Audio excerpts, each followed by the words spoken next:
Welcome to The Explainer. Today, we're jumping right into a super important and, let's be honest, often misunderstood part of the American story, straight from the grade 12 history curriculum, the rise of the Black Power movement. So let's start with a puzzle. By the mid-1960s, the civil rights movement had scored these huge, monumental wins in Washington, D.C. So why then did the calls for change suddenly seem to get louder, more urgent, and, for a lot of people, a lot more radical? Well, this slide shows you exactly why. There was this massive disconnect. On one side, you have these landmark laws promising equality. But on the other side, for millions of Black Americans, especially in the big northern cities, daily life hadn't changed at all. You still had crushing poverty, you couldn't get a decent house, and you faced constant police brutality. The laws were there, sure, but on the ground, life felt exactly the same. And this feeling? It wasn't just on the fringes. Even Dr. Martin Luther King Jr., the icon of nonviolence, he captured this deep frustration perfectly. During that famous March on Washington in 1963, he used this incredibly powerful metaphor of a bad check to say, hey, America, you've defaulted on your promise of freedom and justice for Black citizens. So it was right out of this deep frustration, this feeling of being handed a bad check, that a new and much more radical vision started to form. It was a vision that actually began to question the main goal of the civil rights movement itself. For a whole new generation of activists, the question became, why are we fighting so hard for a seat at the table in a house that's fundamentally broken? And this is a really crucial shift in thinking. The goal wasn't just integration into a flawed system anymore. It was about self-determination, about building real political and economic power for the Black community by the Black community. One of the most powerful voices behind this shift was, of course, Malcolm X. He laid out this philosophy of self-respect and self-defense that really hit home for people who felt that nonviolence just wasn't cutting it anymore.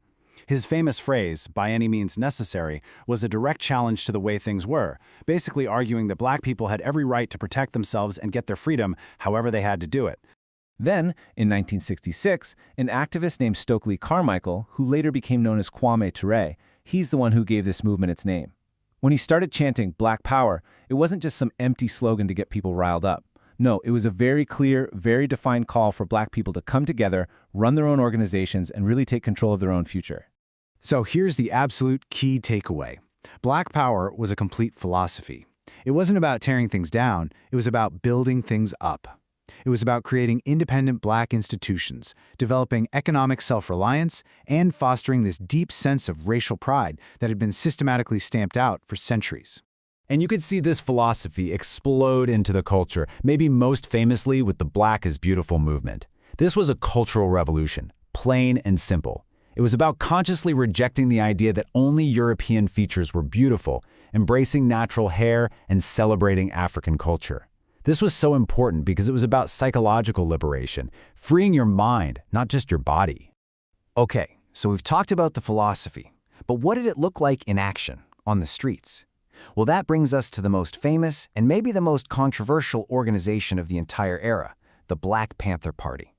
Founded right there in Oakland, California by Huey P. Newton and Bobby Seale, the whole point of the Black Panther Party was to take these ideas of Black power, self-determination, community defense, self-sufficiency, and turn them into a concrete, practical program for action.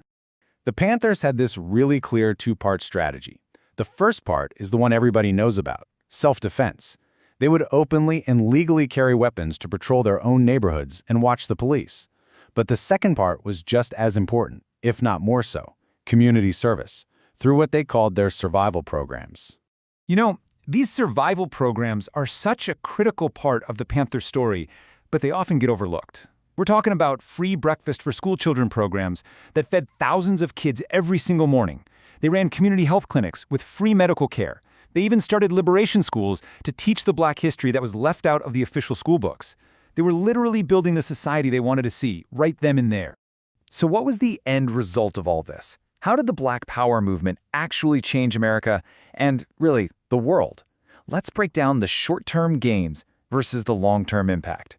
You can really see the movement's impact in two ways. In the short term, the gains were super tangible. Those community programs met real, immediate needs, and the armed patrols forced a national conversation about police brutality. But the long-term gains? Wow. You could argue those were even more profound. We're talking about a permanent, fundamental shift in Black consciousness and pride. It inspired liberation movements all over the world, and led to the creation of Black studies programs in universities, which finally gave Black history and culture the academic respect they deserved. And yeah, the movement's impact went way beyond the borders of the United States. Its philosophy of racial pride and psychological liberation directly inspired activists fighting oppression all over the globe, especially the Black consciousness movement in South Africa. I mean, their leader, Steve Biko, was talking about self-reliance and dignity in the face of apartheid in a very similar way. Which brings us right to our final thought. The Black Power movement might feel like a specific moment in history, but its core ideas are still so alive. So we'll leave you with this question to think about. How do you see those ideals of self-determination, racial pride, and community control echoing in the struggles for justice and equality that are happening all around us today?